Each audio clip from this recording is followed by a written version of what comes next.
ॐ सहनाववतु सहनौ भुनक्तु सह वीर्यं करवावहै तेजस्विनावधीतमस्तु मा विद्विषावहै। ओम शांति शांति शांति।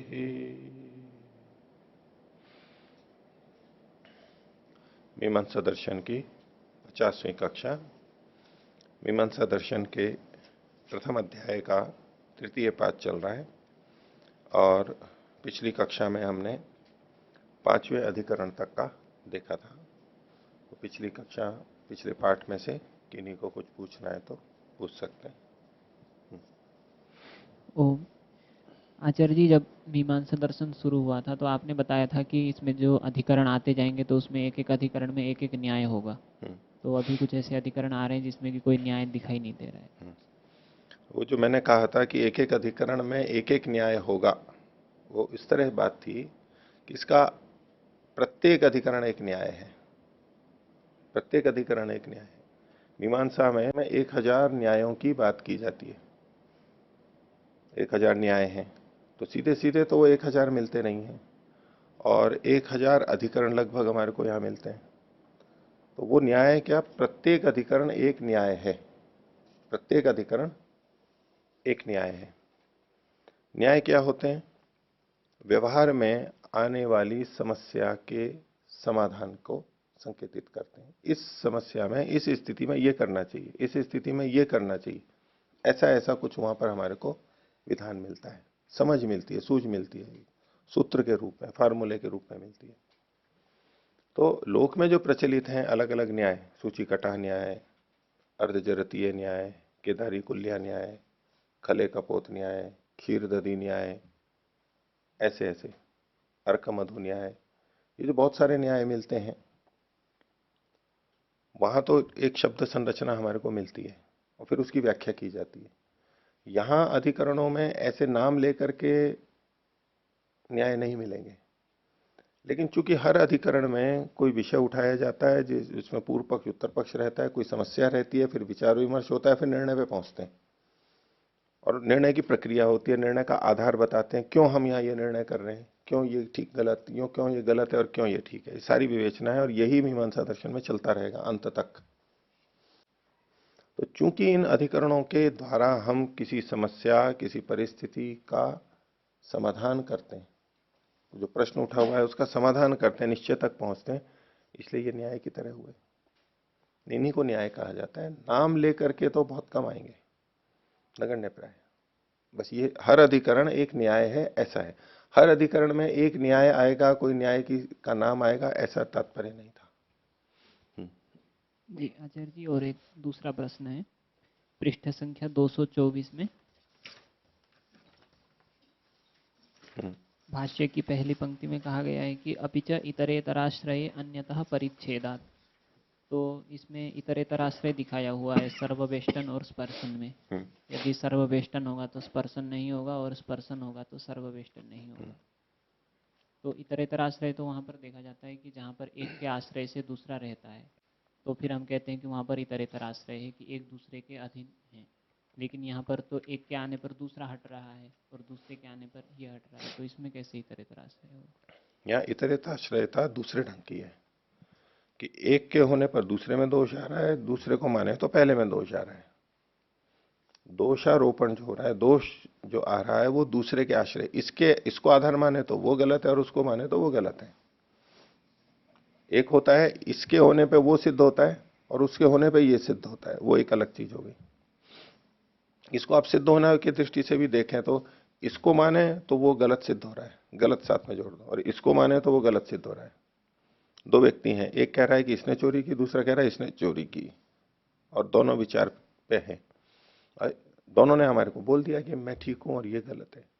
अब हमारे मन में आ रहा है ना कि इसको अगर मानते हैं एक को तो दूसरा चोर सिद्ध होता है, और दूसरे को मानते हैं तो ये पहला चोर सिद्ध होता है। एक दूसरे पे उनके चोर होने की सिद्धि आश्रित है इस रूप में। बस तो यहां पर भी ये जो दुष्ट है, दोष है, ये एक दूसरे पे आश्रित है, इसी अर्थ में लेना है। ओ, और एक है आचार्य जी, पृष्ठ संख्या 232 में, इसमें जो भाष्य की पहली पंक्ति में एक वचन आया है, दक्षिणाचारेण कर्तव्यम, तो यहाँ पर दाहिने हाथ से करना चाहिए, ऐसे अर्थ कैसे लिया गया, क्योंकि यहाँ आचारेण कर्तव्यम कहा गया है। क्रिया इसी में आचरण, आचार मतलब आचरण, तो दक्षिणाचारेण कर्तव्यम, अर्थ तो ये लिखा है कि दाहिने हाथ से करना चाहिए, तात्पर्य भी वही है।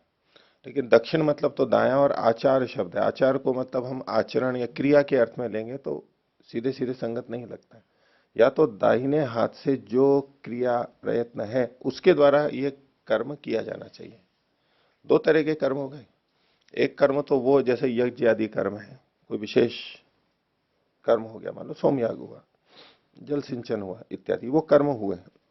और एक हाथ की जो क्रिया है, इधर से उधर लाना, ले जाना, ऊपर करना, ये क्रिया। तो दक्षिण मतलब दक्षिण हस्त के द्वारा जो किया जाता है, ये उससे वो क्रिया करनी चाहिए, जुड़े हुए हैं। वैसे इसके द्वारा वो कर्म किया जा रहा है, जैसे जल सिंचन एक कर्म हुआ, और हाथ को दाईं से बाईं तरफ ले जाना है, बाईं से दाईं तरफ ले जाना, आज ये हाथ की क्रियाएं हुई, ये हाथ के संचालन से हम जल सिंचन क्रिया कर रहे हैं, ठीक है। तो दाहिने हाथ से जो किया जाता है, जो कर्म है, प्रयत्न है, उससे जो की कर्तव्य हो, वो दक्षिणाचार्य न कर्तव्य, दाहिने हाथ की गतिविधि से, क्रिया से करना चाहिए। एक तो ये सीधे अर्थ हो गया। दूसरा, आचार का अर्थ यदि हम हाथ ही ले लें, इसको करण अर्थ में मानते हुए कि जिससे किया जाता है, और वो कौन सा है जिससे किया जाता है, मतलब हाथ, और वो कौन सा होगा, दक्षिण है, तो दाहिने हाथ से करना चाहिए, इस तरह भी अर्थ ले सकते हैं, तात्पर्य तो वही आएगा। और कोई? ओ, हम्म जो दूसरी पंक्ति में भाष्य में लिखा है कि नेतानि श्रुति विरुद्धानि न कर्तव्यानि उत अविरुद्धानि कार्येण हम्म। इसमें ये श्रुति से विरोध है अथवा विरोध नहीं है, इसके ऊपर विचार कर रहे हैं या कर्तव्य और कर्तव्य के ऊपर विचार कर रहे हैं? श्रुति से विरोध, श्रुति से जुड़ करके, यदि ये श्रुति से, श्रुति विरुद्ध है तो नहीं करने चाहिए, कि मेतानी श्रुति विरुद्धानी, क्या श्रुति से विरुद्ध है इसलिए नहीं करने चाहिए, अथवा अविरुद्ध है इसलिए करना चाहिए इनको, ठीक है। तो इन कर्मों को करना चाहिए या नहीं करना चाहिए, एक तो ये बात हो गई। और साथ में ये श्रुति से जुड़ करके कि श्रुति के अनुकूल है, प्रतिकूल है, श्रुति के अनुकूल प्रतिकूल है, ये बताना मुख्य नहीं है यहाँ पर, कर्तव्य है नहीं, उसको देना है, हेतु के रूप में देखेंगे। संख्या 236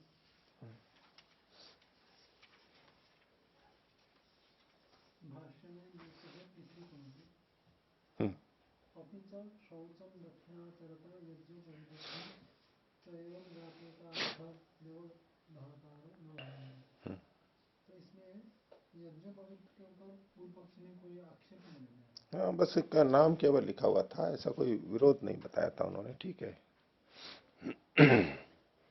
लेकिन ये इनके और कर्मों के साथ साथ ये भी कहे गए, ये श्रुति में नहीं मिलते हैं, इसका विधान श्रुति में नहीं मिलता, ये मान करके इन्होंने लिख दिया। और दक्षिणाचारता पे तो इन्होंने आपत्ति कर ही दी थी पहले, लेकिन फिर भी यहाँ पर उल्लेख कर दिया। तो यज्ञोपवीत से क्या बात आती है, जैसे दक्षिणाचार से उन्होंने काल का दिखाया, कोई बाधा नहीं आती है, इस प्रसंग में चिंत्य विषय नहीं बन रहा। नहीं चिंत्य विषय सीधे सीधे तो नहीं, पर वहां लिखा हुआ है वो करना चाहिए नहीं करना चाहिए, पर इससे कोई बाधा नहीं आ रही है, कर सकते हैं। प्रश्न तो उठ सकता है ना कि श्रुति में नहीं है ये, तो करना चाहिए नहीं करना चाहिए, करना चाहिए नहीं करना चाहिए, तो उससे कोई बाधा नहीं आ रही है, सबके साथ जुड़े हुए हैं। और ये जो पवित्व को आप उस तरह से अगर देखेंगे, उपवीत, प्राचीनावीत और निवीत, इस दृष्टि से, और इसको धागे तक न लेकर के वस्त्र के दृष्टि से देखेंगे आप, तो ये विचारणीय बिंदु बन जाएगा। अगर इसको वस्त्र की दृष्टि से देखेंगे ना हम, तो ये विचार का हो जाएगा कि हम कैसे कार्य करें, विलंब हो जाएगा, एक ही हाथ से करें। उपवीत अगर है तो दाहिना हाथ ही रहेगा, दूसरा हाथ काम नहीं करेगा, ये मान करके। और प्राचीनावीत है तो बायां हाथ ही रहेगा, निमित्त में ठीक है, दोनों है, लेकिन फिर भी गले में कपड़ा तो डला हुआ है।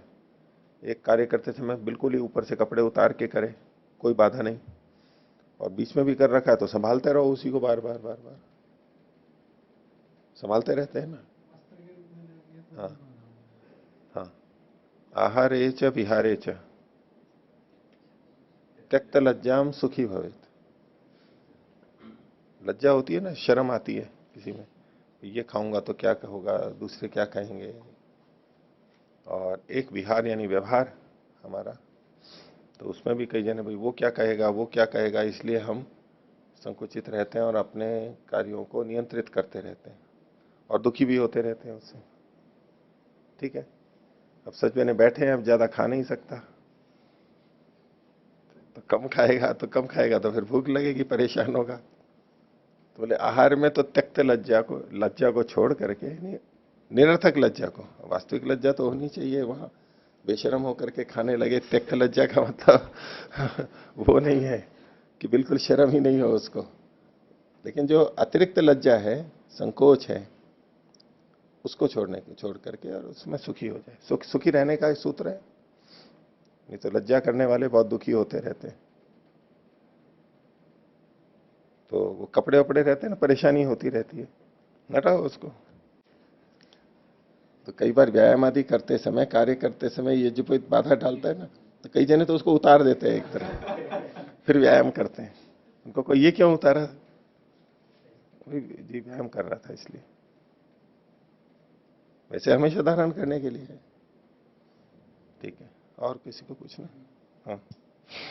पृष्ठ संख्या 239, इसमें दूसरी पंक्ति ऊपर से, ते ही एवं समामनन्ति यवमयेषु कर्म पात्रेषु विहितेषु वाक्य शेषम। अब एक वचन दे रहे, यत्र अन्य औषधियों म्लायन्ते अथ एते मोदमाना इव उत्तिष्ठन्ति। तो ये शिष्टों का वचन कह रहे हैं इसमें। हाँ। तो लेकिन ये जो वचन है तो आगे भी वचन कहा है तस्माद वाराहम इत्यादि, ये वचन तो मैत्रेयी संहिता या शतपथ ब्राह्मण के, तो पीछे तो उन्होंने इसको श्रुति मान के अपरुष सिद्ध किया था। अब यहाँ शिष्टों का वचन, तो शिष्टों की, शिष्ट तो क्या होते हैं, वो लोग शिष्ट नहीं होते हैं क्या? पुरुष है कैसे? देखो वैसे तो मूल संहिता जो 4 वेद हैं वो ही है, ठीक है, लेकिन ये श्रुति नाम उन्होंने उनको भी दे दिया है, दे रखा है, और ये जो जहां उपलब्ध होता है ये इन्होंने नीचे मैत्रेयी संहिता आदि दिया हुआ है। उस समय पता नहीं किसी और ग्रंथ में मिलता हो, क्या स्थिति है कह नहीं सकते। ये तो इनका अंतर्विरोध है, आप जो बता रहे हैं कि एक तरफ इन्होंने इसको श्रुति मान लिया और श्रुति मान करके स्वतः प्रामाण्य उसका था, अब यहां पर इस अलग ढंग से कह रहे हैं जैसे कि स्मृति के बारे में बात कर रहे हैं। ठीक है, तो हम उसमें भी अगर देखना चाहें तो यूं कर सकते हैं कि ब्राह्मण आदि ग्रंथों में जो मूल मंत्र हैं वो भाग तो श्रुति भाग, और जो भाष्य भाग है ऋषियों का या शिष्टों का बनाया हुआ ब्राह्मण भाग जिसे कहते हैं, उसको स्मृति में ले लिया। ऐसा चाहो तो करके संगति लगा सकते हैं, बाकी समस्या तो है ये। और वेद प्रकाश जी 236। हाँ हाँ।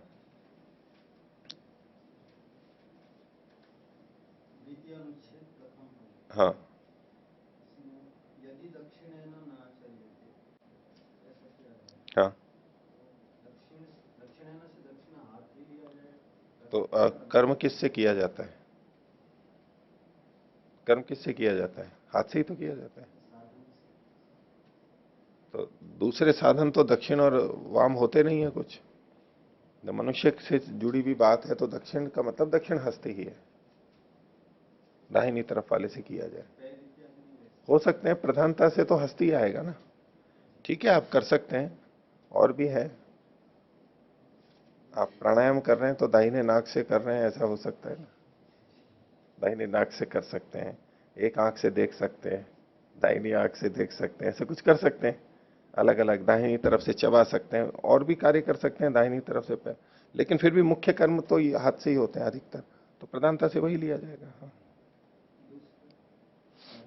तत्र कालानुरोधेन पदार्थो नान्यथात्वम् अभ्युपगच्छेत्। काल का अनुरोध, काल का अनुरोध यह है कि प्रधान कर्म यथा समय हो, प्रधान कर्म के लिए निश्चित समय है कि ये इस समय होना चाहिए। अब उसके समय के कारण से दक्षिण हाथ वाला नियम हटा दिया उन्होंने। यदि केवल दाहिने हाथ से करते हैं तो धीरे धीरे होगा, एक ही हाथ से कर रहे हैं तो प्रधान कर्म का जो काल है, समय है, उसका अतिक्रमण हो जाएगा, विलंब हो जाएगा, देरी से होगा। तो काल के अनुरोध से कि नहीं हमें इस काल समय तक पूरा करना है, तो पदार्थ जो है मुख्य क्रिया वो अन्यथा नहीं करनी चाहिए, अन्यथा नहीं करनी चाहिए। भाई भोजन बनना है 11:30 बजे तक, क्या रखा है भाई भोजन बनना है, अब देर हो गई, आधा घंटा देर से आए किसी कारण से, अब कैसे करेंगे? तो रोटियां जल्दी जल्दी सेक दी, आधी कच्ची आधी पक्की, ठीक है। क्यों? क्योंकि समय पे देना है, समय पे देना है, क्रिया नहीं होगी। क्रिया जैसी हुई, दाल कच्ची रह गई रहेगी, सब्जी कच्ची रह गई रहेगी, समय पे 11:30 बजे बाल्टियों में रख करके वहां पहुंच जाना चाहिए। यह है कालानुरोध से पदार्थ का अतिक्रमण कर देना। वो पकी ही नहीं है, ठीक ढंग से किया ही नहीं है, तो क्या करना चाहिए वहां पर? ये जो पाचन क्रिया है वो काल के लिए है या काल पाचन क्रिया के लिए है? मुख्य इसमें कौन है? काल तो गुण है, मुख्य तो यहां पर भोजन है, वो ठीक बनना चाहिए। तो ऐसे में भले ही थोड़ी देर लगे, काल का अतिक्रमण हो, लेकिन चीज ठीक बन जानी चाहिए। ऐसा उचित मानेंगे या नहीं व्यवहार में? ऐसा ही यहां पर भी आग्रह से अनुरोध करते हैं ना हम, अनुरोध नहीं करते हैं, आप ऐसा कीजिए। आग्रह, अनुरोध थोड़ा विनम्र शब्द है, आग्रह थोड़ा जोर देने वाला है, निवेदन करते हैं।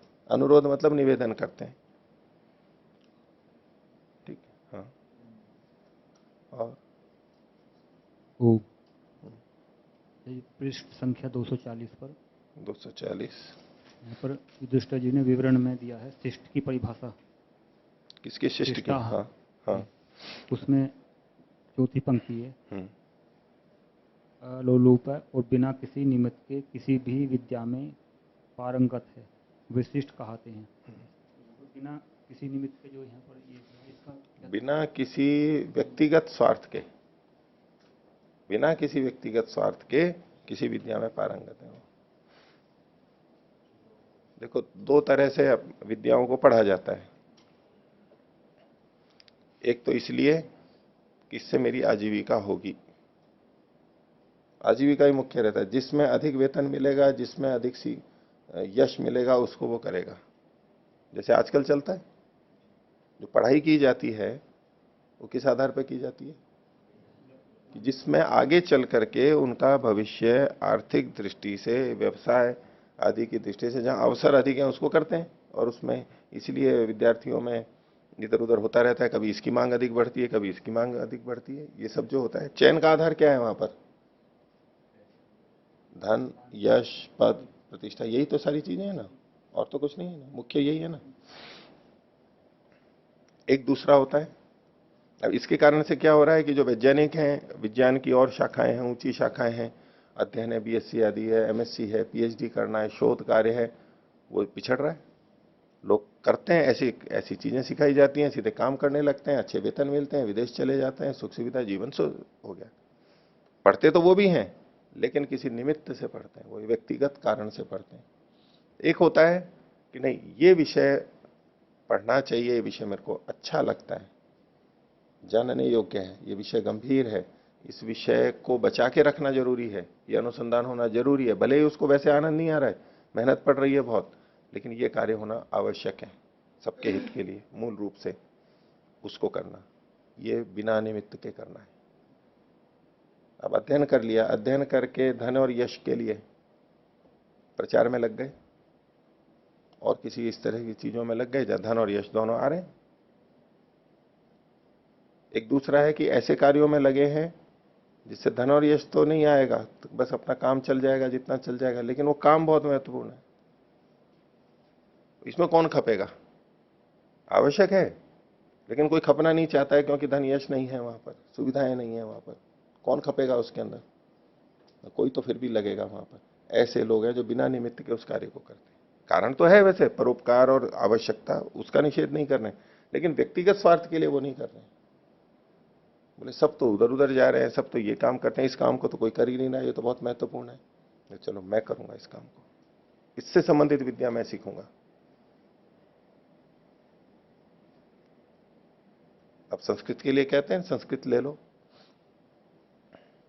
बोले बच्चे वो कहते हैं कि हम बच्चों को संस्कृत पढ़ाएंगे, दूसरे कहते हैं कि संस्कृत में तो कुछ भी नहीं है, संस्कृत से क्या करना है। तो किस दृष्टि से बोलते हैं। अब वो जैसलमेर से आए थे, उनकी बच्ची को वो संस्कृत पढ़ाना चाहते हैं, बोले लोग यूं बोलते हैं कि संस्कृत में तो कुछ भी नहीं है, क्या करना है, क्या करोगे। वो पिताजी बच्ची को संस्कृत पढ़ाना चाहते हैं, उनको तो लगता है संस्कृत बहुत ऊंची चीज है, उसके ग्रंथ है और ये सारा ज्ञान भरा पड़ा है।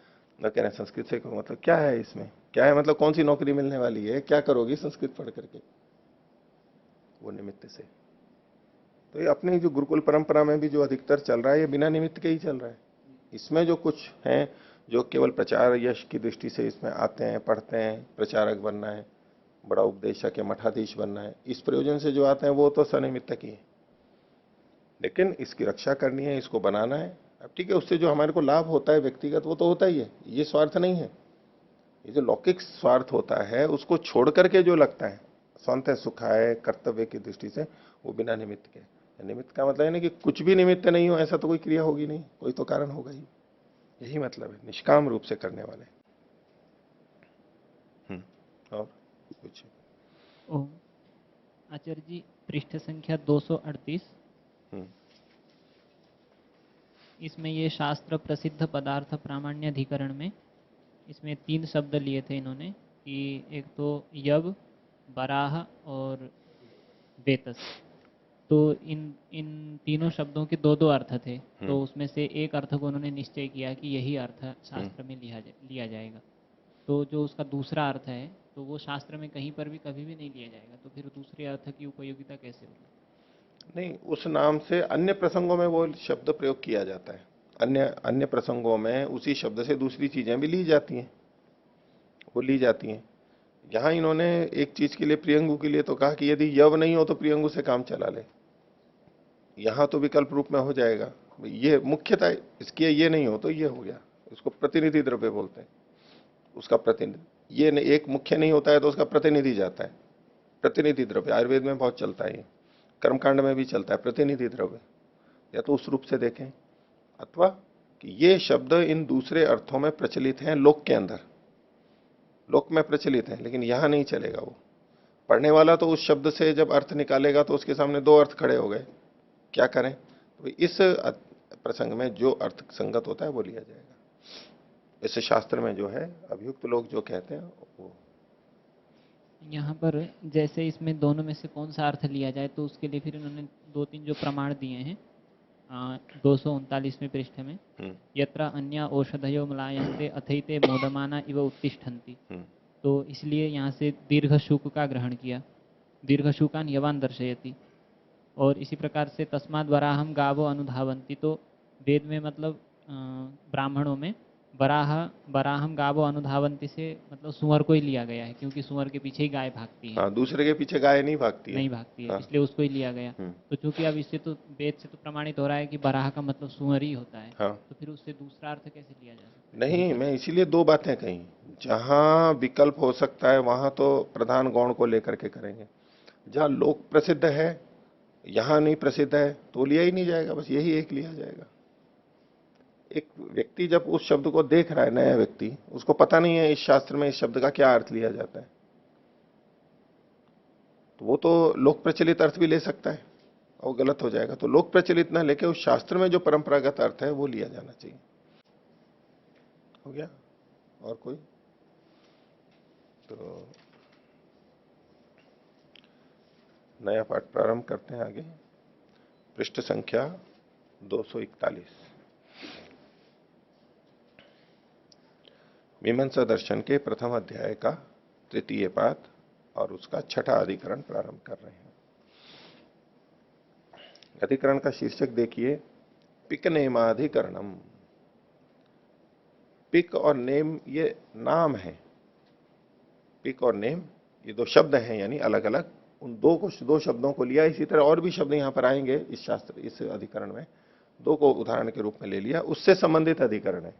इसलिए पिक नेमाधिकरण। ये तो नाम से हो गया, शब्दों को आधार पर, शब्दों के आधार पर। लेकिन वैसे देखेंगे तो इसी अधिकरण का दूसरा नाम क्या है? म्लेच्छ प्रसिद्धार्थ प्रामाण्य अधिकरण। कुछ शब्दों के अर्थ म्लेच्छों में प्रसिद्ध हैं। म्लेच्छ का मतलब है जो वाणी को ठीक तरह से नहीं बोलते, अव्यक्त वाणी है, अस्पष्ट वाणी है, बिना पढ़े लिखे या कम पढ़े लिखे लोगों की जो भाषा है, वो व्यक्ति उस तरह की भाषा जो बोलते हैं वो म्लेच्छ कहलाते हैं। लेकिन वहां भी किसी शब्द का कोई अर्थ प्रचलित है तो वो भी प्रामाणिक हो सकता है। कहां हो सकता है वो ये कुछ स्थल बताएंगे। वैसे सामान्य रूप से हम देखें तो शास्त्रों में जो कहा गया है वो प्रामाणिक है, और अन्य सामान्य व्यक्तियों के द्वारा, म्लेच्छों के द्वारा जो कहा गया है वो प्रामाणिक नहीं है, ये सामान्य रूप से लगता है। पर कुछ स्थितियों में उनका भी प्रामाण्य होता है, इस बात को यहां पर स्वीकार किया जा रहा है। भाष्य देखिए, अथ यान शब्दान आर्या न कस्मिंश्चित् अर्थे आचरन्ति। जिन शब्दों को आर्य लोग यानी श्रेष्ठ लोग, पढ़े लिखे लोग किसी भी अर्थ में आचरण नहीं करते, उस शब्द का किसी भी अर्थ में प्रयोग नहीं करते। म्लेच्छास्तु कस्मिंश्चित् प्रयुज्यते। लेकिन म्लेच्छ लोग जो कम पढ़े लिखे हैं वो उस शब्द का प्रयोग किसी विशेष अर्थ में करते हैं। यथा उदाहरण दिया, पिक नेम सत ताम रसादि शब्दा। तो पिक एक शब्द, नेम दूसरा शब्द, सत तीसरा शब्द और तामरस ये चौथा शब्द, इत्यादि शब्दों को उदाहरण रूप में लिया। तेषु संदेह, इन विषय में संदेह है। क्या संदेह है? किम निगम निरुक्त व्याकरण वशेन धातु तो अर्थ कल्पयितव्य उत यत्र म्लेच्छा आचरन्ति स शब्दार्थ इति। तो यहां धातु से अर्थ की कल्पना करनी चाहिए, यानी प्रकृति प्रत्यय। धातु प्रकृति हो गई और प्रत्यय जो है या आगे पीछे उपसर्ग है, उस सब के माध्यम से अर्थ की कल्पना कर लेनी चाहिए। हमें वो शब्द प्रयोग में नहीं दिख रहा है, हम नहीं जानते, लेकिन अप्रचलित अर्थ वाला शब्द सामने आ गया तो क्या करेंगे? तो निगम से, निरुक्त से और व्याकरण के आधार पर हम अर्थ कर लेंगे। एक जो सामान्य शास्त्रीय शैली होती है, तो निगम का मतलब सीधे सीधे वेद मंत्र, उनसे भी अर्थ खुलता है। निरुक्त हो गया और व्याकरण हो गया। कुछ निगम का अर्थ निघंटु भी लेते हैं, जो भी अर्थ लेते हैं, लेकिन तीन तरह से हम अर्थ कर सकते हैं। या म्लेच्छ लोग, जो सामान्य जनता है, कम पढ़ी लिखी है, वो उस शब्द का जिस अर्थ में प्रयोग करती हैं वह शब्दार्थ लेना चाहिए। तो उसका उत्तर दिया जा रहा है, अभी पूर्व पक्षी की तरफ से है, शिष्टाचार से प्रामाण्य मुक्तम अल्प विराम न अशिष्ट स्मृते है। बोले जो शिष्ट है उनका आचरण ही प्रामाण्य कहा गया, उसी का ही प्रमाणता कही गई है। जो पढ़े लिखे हैं वो जो अर्थ करते हैं वही लेना चाहिए। एक अर्थ ये बनेगा ना, एक निर्णय हम ये कर सकते हैं, यानी जो पढ़े लिखे हैं, उस विषय के ज्ञाता हैं, वो जो अर्थ करेंगे वही लेना चाहिए। न अशिष्ट स्मृते है, जो अशिष्टों के द्वारा कथन किया गया, वो जो प्रचलन स्मरण करके बोल रहे हैं परंपरा से, उसको नहीं लेना चाहिए। प्रथम दृष्टया ये उत्तर आएगा। क्यों? इसलिए आगे निर्णय करें, तस्मात् निगमादि विशेषणार्थ कल्पना, निगमादि वशेन अर्थ कल्पना। निगम आदि, निगम, निरुक्त और व्याकरण, इनके आधार पर अर्थ की कल्पना करनी चाहिए। निगमादि नाम चैवम अर्थवत्ता भविष्यति। इससे निगम आदि की भी अर्थवत्ता, सार्थकता हो जाएगी। ठीक है, हाँ, सार्थकता तो हो ही चुकी है पहले ही, लेकिन ये कहना चाहते हैं इससे इनकी और सार्थकता हो जाएगी ऐसी संदिग्ध स्थलों में। नहीं तो वो सीधे सीधे जिस अर्थ को कहते हैं वो तो कहते ही हैं। एक तरह से ये व्यंग किया, व्यंग जैसा है कि चलो इस बहाने निगम, निरुक्त और शास्त्र, व्याकरण की भी सार्थकता हो जाएगी। पर ऐसा इस तरह अर्थ नहीं लेना है। उनकी सार्थकता तो अपनी जगह है ही, बड़ी व्यापक सार्थकता है उनकी, लेकिन इस विषय में भी इनकी सार्थकता हो जाएगी। अनभियोगश्च शब्दार्थेषु अशिष्टानाम, अशिष्टानाम शब्दार्थेषु अनभियोगः। जो शब्दों के अर्थ करने में अशिष्ट लोगों का, यानी जो सीखे हुए नहीं है, शिक्षित नहीं है, उनका अभियोग नहीं होता है, अनभियोग होता है। अभियोग का मतलब है उस दिशा में विशेष प्रयत्न, लगाव, यत्न, वो उनका नहीं होता है। लेकिन सामान्य जनता भाषा के विषय में अधिक आग्रह नहीं रखती, अधिक प्रयत्न नहीं रखती है, उनका अधिक प्रयत्न किया हुआ नहीं होता है, वो जैसे जैसे होता है बोलते रहते हैं बस। और जो पढ़े लिखे होते हैं वो उतना अधिक ध्यान देते हैं वाक्यों के ऊपर, शब्दों के ऊपर, उसके उच्चारण में बिल्कुल ठीक ठीक उच्चारण करेंगे, तो वो कहलाते हैं अभियुक्त। और सामान्य जनता जो है अशिष्ट है वो अनभियुक्त है। अशुद्ध बोल रहा है तो बोल रहा है, कोई चिंता नहीं है, ऐसा ही चल रहा है सब, वहां अशुद्ध ही चलता रहेगा, सब सुनेंगे करेंगे, कोई आपत्ति नहीं है। और पढ़े लिखों में, शिष्टों में शब्द का थोड़ा भी उच्चारण गलत हो जाए ना, वो ठीक स्वीकार्य नहीं होता है।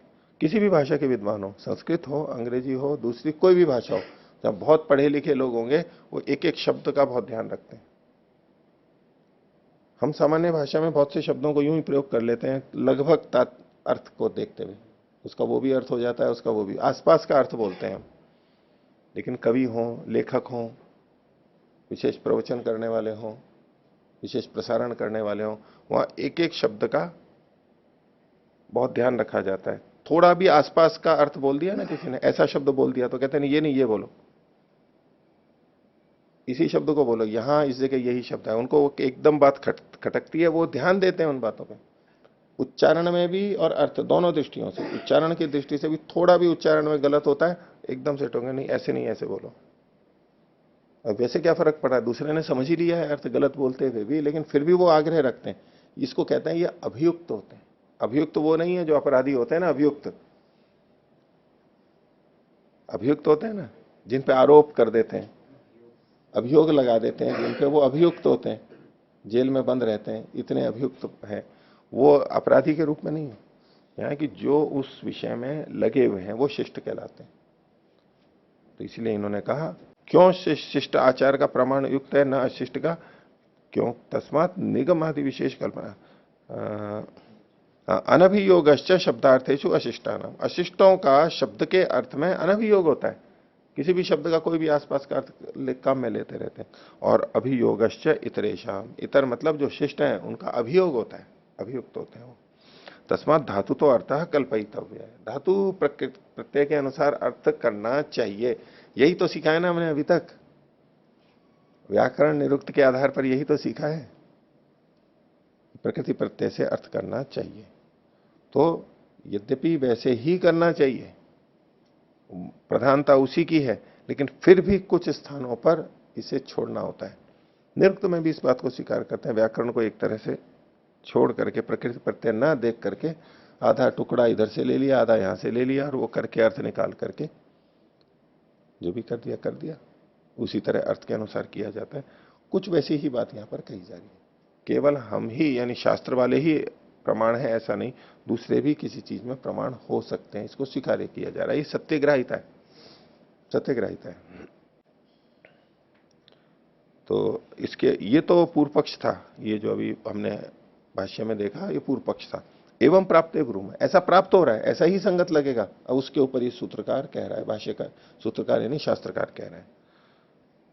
10वां सूत्र है, चोदितम तु प्रतीयेत अविरोधात प्रमाणेन,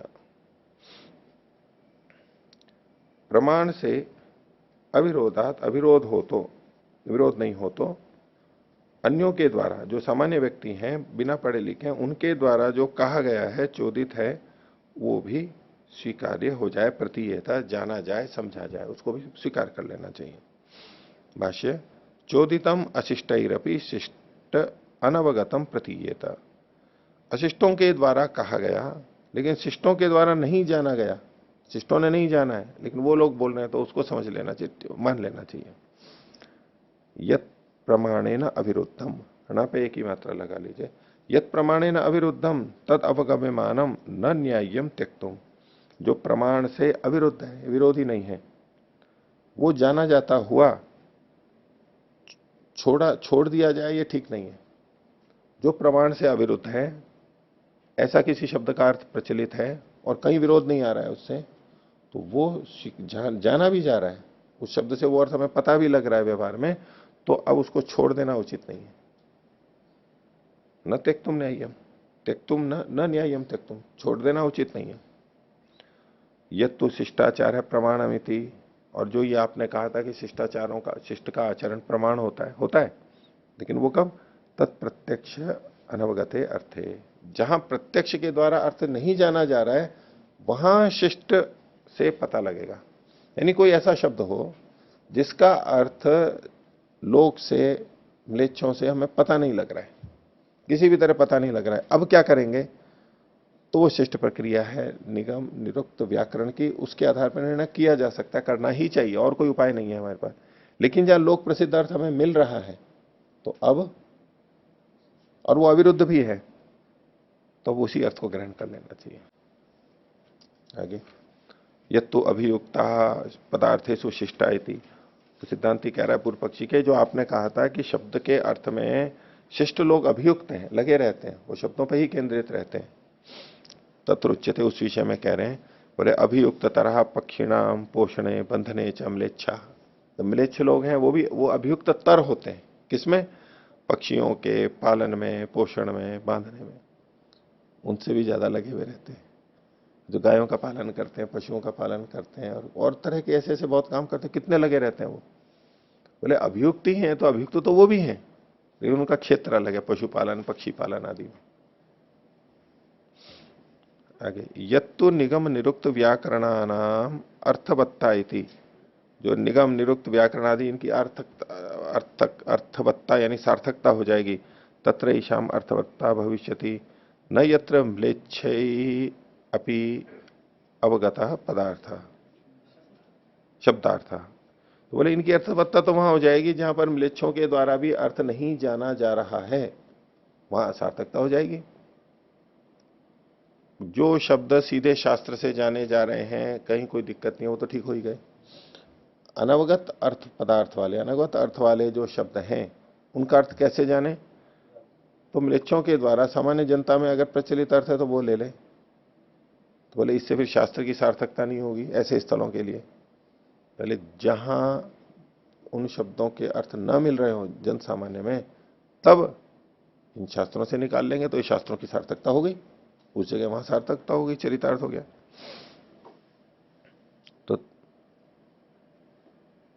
तो तत्र एषाम अर्थवत्ता भविष्यति न यत्र म्लेच्छैरपि अवगतः पदार्थ अपीच, और कहने निगमादिभिर अर्थे कल्प्यमाने अव्यवस्थितः शब्दार्थो भवेत।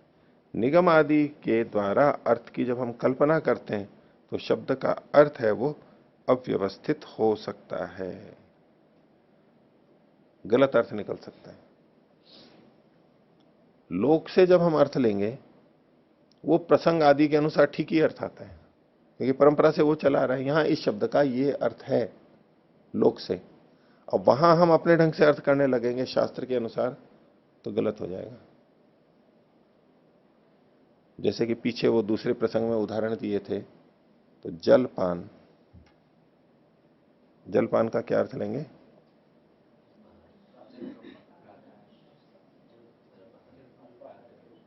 नहीं, अल्पाहार अर्थ जलपान का शास्त्र की दृष्टि से देखो ना, जल शब्द है एक, जल का मतलब पानी हो गया, और पान मतलब पीना, तो जल का पीना जिसमें होता है, जल का पीना, जल पिला दिया तो बोले जलपान हो गया, जल पिला दिया तो जलपान हो गया। अब व्याकरण से शास्त्र से क्या अर्थ निकालेंगे जलपान का? यही निकलेगा ना। तो योगात रूढ़ी बली, ऐसी वही बात ये है, रूढ़ी में जो अर्थ प्रचलित है वो प्रबल होगा। अब वो संगत नहीं लग रहा है तो हम यौगिक अर्थ निकालेंगे, प्रचलित जो प्रसिद्ध अर्थ है वो लिया जाना चाहिए भाषा के अंदर, ऐसे ही होगा। पेशाब का क्या मतलब होता है? पेशाब मूत्र, पेश करना होता है ना, आप कहते हैं आप कहते हैं जल को, जैसे पंजाब होता है, आप को पेश कर देते हैं तो पेशाब शब्द है, जल ही तो है वो, आप ही तो है। एक चुटकुला ऐसे प्रचलित है, दोस्त को खाना खिलाया दस्त से, दस्त लग जाते हैं ना, और पानी मांगने पर पेशाब कर दिया।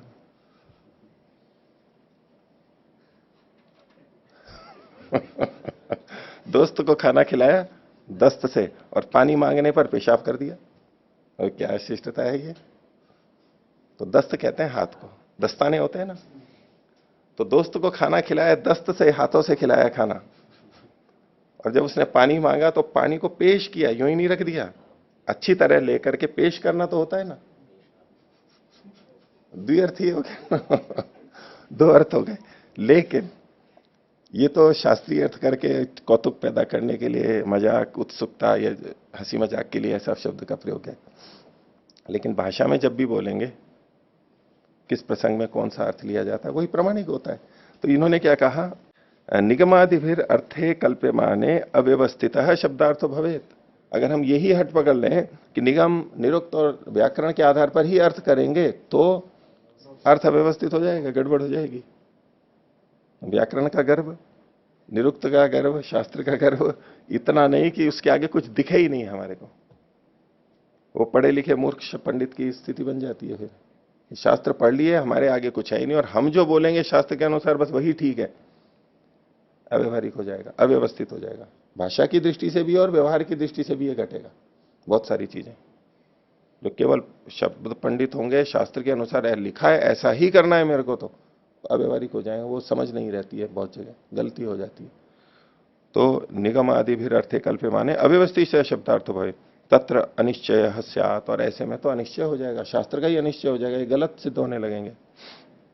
तस्मात् पिक आदि कोकिलो ग्राह्य, इसलिए पिक का मतलब कोकिल लिया जाएगा। कोकिल किसको बोलते हैं? कोयल को बोलते हैं पिक, कोयल के लिए। नेमो अर्थ, नेम शब्द का मतलब अर्थ लेना चाहिए, आधा, नेम आधा। यद्यपि आज पिक का मतलब कोयल प्रसिद्ध है और नेम का मतलब आधा भी प्रसिद्ध है। संस्कृत जानने वाले तो जानते ही है ना, संस्कृत जानने वाले तो जानते ही है ना। लेकिन उस समय में जब ये थे तो उस समय प्रचलित नहीं था, लेकिन लोक में प्रचलित था, निच्छों में प्रचलित था। ताम रसम पद्मम, ताम रस का मतलब कमल, तेलुगु में तामर बोलते हैं, पद्म को, कमल को क्या बोलते हैं तेलुगु में? तामर बोलते हैं ना, तेलुगु में तामर बोलते हैं पद्म को, तामरसम। और सत इति दारुमयम पात्रम परिमंडलम शतचित्रम, ये जो सत शब्द है इसका मतलब क्या है कि लकड़ी का कोई पात्र होता है, परिमंडलम जो कि गोलाकार होता है, और शतचित्रम उसमें 100 छेद होते हैं, छोटे छोटे छेद होते हैं। और 100 का मतलब 100 संख्या नहीं है, बहुत सारे छेद होते हैं, ये मतलब होता है। जैसे कि कोई बैत का पात्र बनाया हुआ हो, ये टोकरियां होती है ना, ये भी तो एक तरह के पात्र होते हैं। और कई जगह छानना होता है, कचरा निकालना होता है पानी में, तो उसको लेकर के करते जाते हैं, पानी निकलता जाता है और वो कचरा इधर आता जाता है। कुएं से भी निकालते हैं, वो भी एक तरीका होता है, पानी पानी नीचे रुक जाता है। बाल्टी से नहीं निकाल सकते उस कचरे को, ऐसी टोकरियों से निकालते हैं, ऐसा वो पात्र होते हैं। उसको सत नाम से कहा गया। नेम का मतलब वो एक जो प्रसिद्ध भी है, एक जो नीम हकीम खतरे जान, सुना है ना? तो नीम तो बहुत अच्छा पौधा होता है, नीम को बदनाम क्यों? नीम और हकीम खतरे जान, खतरे जान मतलब जान के लिए जो खतरा ए जान, जो कि जान के लिए, जीवन के लिए खतरा होता है। तो नीम हकीम का मतलब क्या होता है वैसे? ये जो नीम वीम की पुड़ियां देते हैं, बनाते हैं, जड़ी बूटियां देते हैं, ऐसे हकीम खतरे जान होते हैं। किसको दिखाना चाहिए? डॉक्टर को दिखाना चाहिए, जो पुड़िया उड़िया और नीम वीम के चूर्ण नहीं देते हैं, अच्छी तरह बना करके देते हैं। लेकिन वहां नीम का मतलब क्या है? नेम अर्ध है। नीम हकीम का मतलब है आधा हकीम, आधा चिकित्सक, आधा वैद्य। अतकचरा जिसका जान है, वो जान के लिए खतरा होता है। नीम का मतलब आधा होता है वहां पर, नीम हकीम खतरे जान। नहीं तो कहेंगे कि नीम शब्द जो है किसने डाला है यहां पर? भारतीय संस्कृति को नष्ट करने वालों ने डाला है। नीम तो हमारी जान है, घर घर में नीम होता है हमारे। निंदित अर्थ में देखो कितनी पैठ है इनकी, विदेशियों की, हमारी संस्कृति को खराब करने के लिए, कि ऐसे ऐसे डाल दिया और हमें पता भी नहीं है हमारी संस्कृति नष्ट हो रही है और हम उसको अच्छा मान करके चल रहे हैं। इतने बुद्धिमान है वो। ठीक है, तो ये जो दारूमय पात्र है, बैंत का बनाया जाता है, वेतस का। वेतस का शतपथ ब्राह्मण में आता है। वेतस मतलब बैंत का, एक तरह से आज के टोकरे कह लीजिए। बैंत को भी काट काट के जो पतले पतले निकाल लेते हैं ना, जैसे बांस को हम, पूरा बांस नहीं लेकिन उसकी छीलन जो पतली पतली निकाल लेते हैं, बांस की टोकरियां बनती हैं, ऐसा वो होता है। तो ये पिक नेमाधिकरण कह दें, क्योंकि पिक और नेम शब्द आए हैं। अथवा म्लेच्छ प्रसिद्धार्थ प्रामाण्याधिकरण, ये भी एक निर्णय की प्रक्रिया है, ये भी हमें इनको ध्यान रखना चाहिए। अगला अधिकरण म्लेच्छु के अवयुक्त तर्क एक उदाहरण देना चाहता हूँ। और एक उदाहरण उदाहरण देना चाहते हो, बोलो। एक बार दो इंजीनियर टेढ़े मेढ़े पाइप में तार घुसाना चाह रहे थे पर घुसा नहीं पा रहे थे। तो साथ में एक चौधरी ने देख लिया। तो जब उनको समझ में आया कि ये घुसा नहीं पा रहे दो इंजीनियर, तो चौधरी ने खेत में जाकर चूहा लेके आए और चूहा के पूंछ में तार बांध दिए और निकल गया तार। अभियुक्त तार होते हैं, ठीक है। लेकिन आप म्लेच्छों का उदाहरण दे रहे थे, वो गलत अर्थ जुड़ जाएगा वहां पर। और वैसे म्लेच्छ को आजकल बोल देते हैं म्लेच्छ भाषा। म्लेच्छ भाषा किसको बोलते हैं? आंग्ल भाषा को, अंग्रेजी को म्लेच्छ भाषा। स्वामी जी, हमारे स्वामी ओमानंद जी प्राय म्लेच्छ भाषा ही बोला करते थे उसको, म्लेच्छों की भाषा है। और उसमें म्लेच्छों के अंदर उसमें ईसाई और मुसलमानों को भी ले लिया जाता है, म्लेच्छ है ये तो। यानी उनकी भाषा उतनी स्पष्ट नहीं है, अव्यक्त वाक है, इसलिए वो म्लेच्छ शब्द है। संस्कृत में धातु है मतलब म्लेच्छ तो अव्यक्तायाम वाची, या गदगद शब्द भी है शायद, अस्पष्ट रूप में। अव्यक्त वाणी होती है, यानी वो ऐसे बोलते हैं कि स्पष्ट नहीं होता है। और आज भी देखो वहां पर वो तेजी से जब बोलते हैं, जैसे अंग्रेज अपनी अंग्रेजी बोलते हैं तो कैसे बोलते हैं?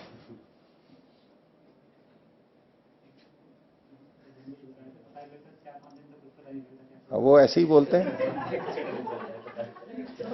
हम अपने ढंग से सुनते हैं, वो भारतीय अंग्रेजी हो गई। और उधर विदेशों में कई बार अंग्रेजी के शुद्ध उच्चारण के जो प्रतियोगिताएं होती है ना, उसमें भारतीय मूल के और इधर के वो प्रथम स्थान और ऊंचे ऊंचे स्थान प्राप्त कर लेते हैं, क्योंकि उनका उच्चारण बहुत अच्छा होता है, स्पष्ट होता है। और ये इसको जो तेजी से बोला जाता है ना, इसको वहां भी शिष्ट लोगों में अच्छा नहीं माना जाता है। यहां हम कहते हैं क्योंकि अधिकतर अंग्रेज वैसे ही आते हैं, कोई बहुत पढ़े लिखे नहीं होते हैं, लेकिन हमारे लिए सब वो बहुत पढ़े लिखे होते हैं, अंग्रेज होते हैं, तो वो हम वैसा ही फिर हम भी नकल करते हैं, उन्हीं की तरह का बोलना जैसे हम अच्छी बोल रहे हैं। लेकिन वहां विदेशों में भी जो अंग्रेजी अच्छे जानने वाले हैं, स्नातक हैं, वो इसको स्वीकार नहीं करते, वो अच्छी ही भाषा करते हैं। अंग्रेजों के राजघराने में जो अंग्रेजी बोली जाती है ना, वो ऐसी नहीं बोली जाती है। वो अभिजात्य वर्ग होता है, एलिट वर्ग होता है, वहां एक अलग शुद्धता का वो ध्यान रखा जाता है। ये तो जनसामान्य है, कम पढ़े लिखे लोग हैं जो अधिकतर यूं घूमने आ जाते हैं ना, यूं घूमते रहते हैं। वहां का अभिजात्य वर्ग ऐसे नहीं घूमता है जैसे भारत में आके जैसे घूमते हैं ये इतने सारे। हम उनको अभिजात्य समझते हैं, और वहां के वो अभिजात्य नहीं होते हैं, वहां के यूं ही बिल्कुल हल्के लोग होते हैं ये, जो ऐसे ही आकर के घूमते रहते हैं और ऐसे ही कुछ भी बोलते रहते हैं। ना कुछ पढ़े लिखे हैं, ना कुछ ज्यादा कुछ पढ़े लिखे, बस केवल यूं घूमने मस्ती मारने आते हैं, थोड़ा सा पढ़ के नौकरी में लग जाते हैं, इतना ही। बस उनको अंग्रेजी आती है इसीलिए वो विद्वान है, इतना ही होता है। तो वो भाषा उनकी अव्यक्त रूप में बोली जाती है। जैसे हमारे यहाँ गांव वाला कोई बोलने लगे, कैसे बोलता है वो? एक पढ़ा लिखा वाणी को बोलता है अलग बोलता है, और एक सामान्य व्यक्ति बोलता है वो अलग ढंग से बोलता है। अगला अधिकरण देखिए, पृष्ठ संख्या 244, 7वां अधिकरण है कल्पसूत्राधिकरण। कल्प सूत्रों से संबंधित ये अधिकरण है। इसी को दूसरे ढंग से कहा कल्प सूत्राणाम अस्वतः प्रामाण्याधिकरण। कल्प सूत्रों की अपने आप में प्रामाणिकता नहीं है, अस्वतः, स्वतः प्रामाणिकता नहीं है, परतः प्रमाण है इनका। इस बात को यहां बताया जाएगा। तो देखिए, पीछे हमने पहले इन्होंने जिस ढंग से व्यक्त किया, एक तो श्रुति की, जिसमें वेद और ब्राह्मण ग्रंथ आदि भी ले लिए थे इन्होंने, श्रुति की, फिर स्मृति की, उसके साथ साथ एक कल्प सूत्र आते हैं, जिसमें कल्प सूत्रों के अंदर श्रौत सूत्र, गृह्य सूत्र और धर्म सूत्र। श्रौत सूत्र, शुल्व सूत्र, हाँ शुल्व सूत्र भी है, श्रौत सूत्र, गृह्य सूत्र, धर्म सूत्र, शुल्व सूत्र, ये सब मिलाकर के कल्प कहलाते हैं। और इनको कल्प क्यों कहते हैं? कि वेदार्थ कल्पनात् कल्पाः, वेद के अर्थ की कल्पना करने से, उसको संबंधित बातें कहने से इनको कल्प नाम से कह दिया जाता है।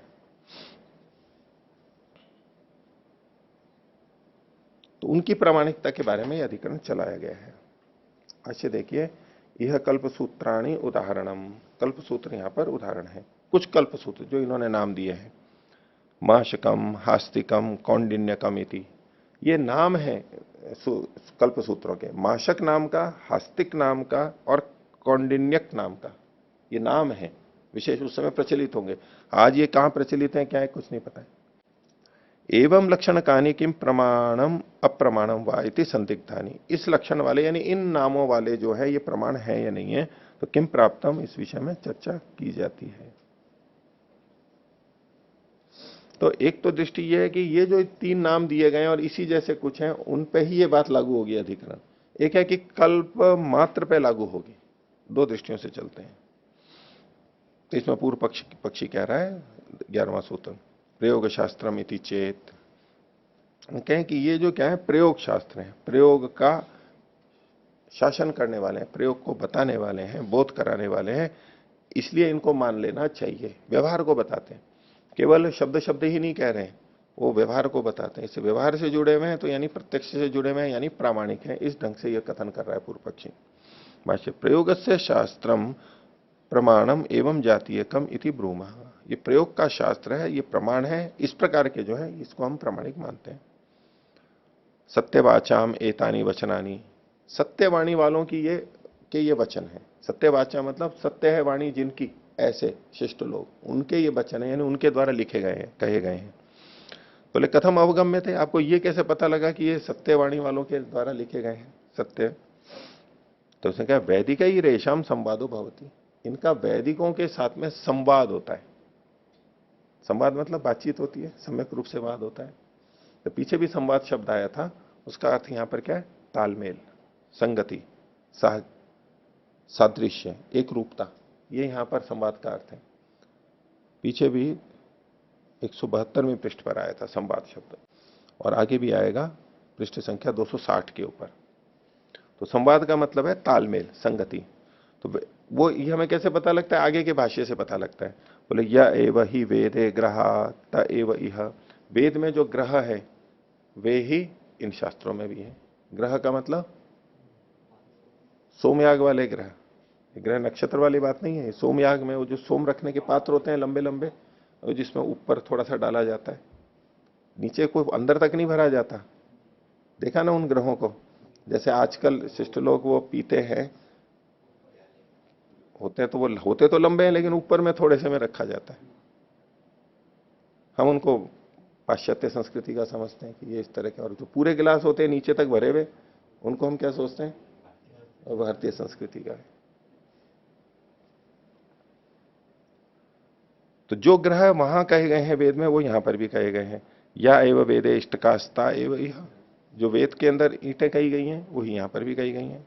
तो तस्मात् सत्यवाच आचार्य, इसलिए ये जो आचार्य लोग हैं सत्य बोलने वाले हैं, इन शास्त्रों के कल्पों के बनाने वाले।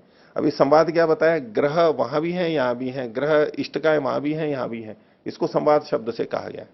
न संवाद का क्या मतलब होगा? यहां पर बातचीत थोड़ा हो रही है कोई, सम्यक कथन, समान कथन। उधर भी यही कहा गया, यहां भी यही कहा गया। वाद मतलब कथन, वहां भी यही कहा गया, यहां भी यही कहा गया, समान रूप से, सम्यक रूप से है। आगे आचार्य वचः प्रमाणम इति च श्रुति, बोले ये वचन भी मिलता है। आचार्य वचः प्रमाणम, आचार्य का जो वचन है वो प्रमाण होता है, आचार्य ने जो कह दिया वो प्रमाण है। प्रत्यक्षतः प्रामाण्यम अनवगतम इति यदि उच्चेत, कोई कहने लगे कि इसका प्रत्यक्ष रूप से तो कोई प्रमाण मिलता नहीं है,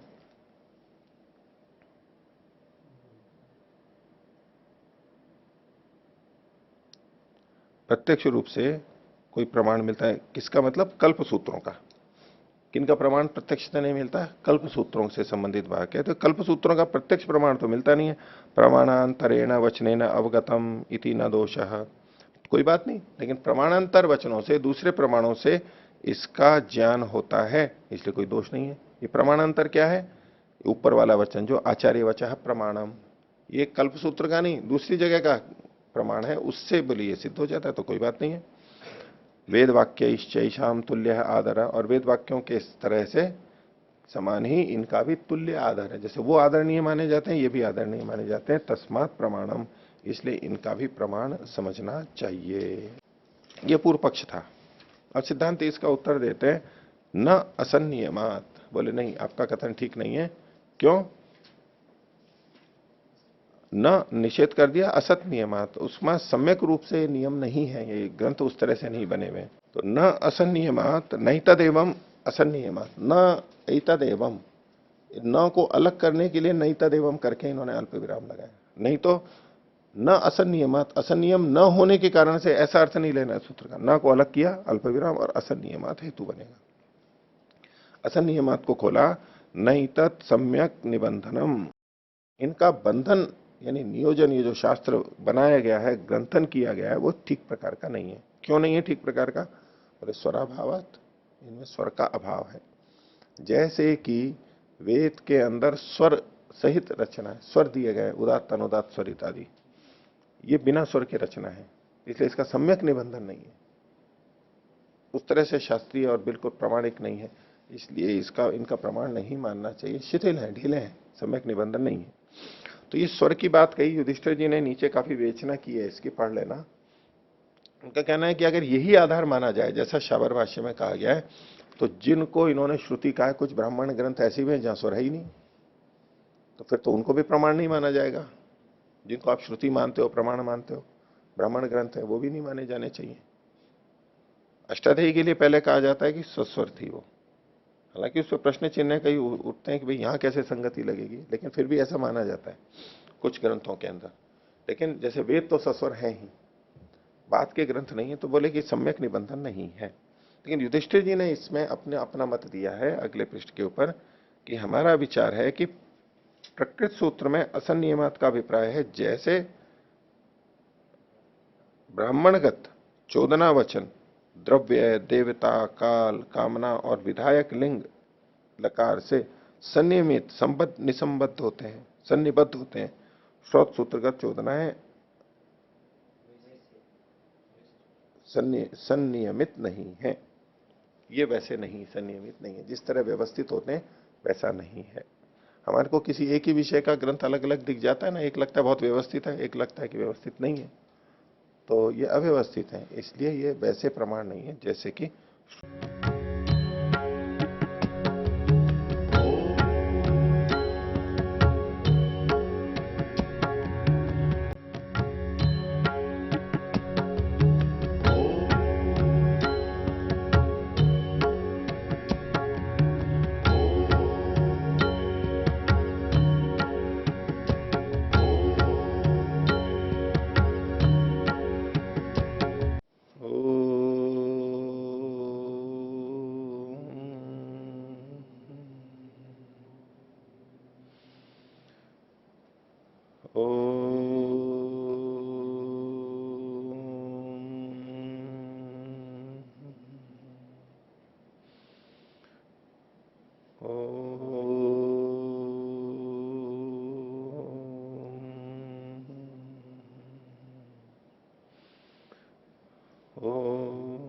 सहनावतु सहनौ भुनक्तु सह वीर्यं करवावहै तेजस्विनावधीतमस्तु मा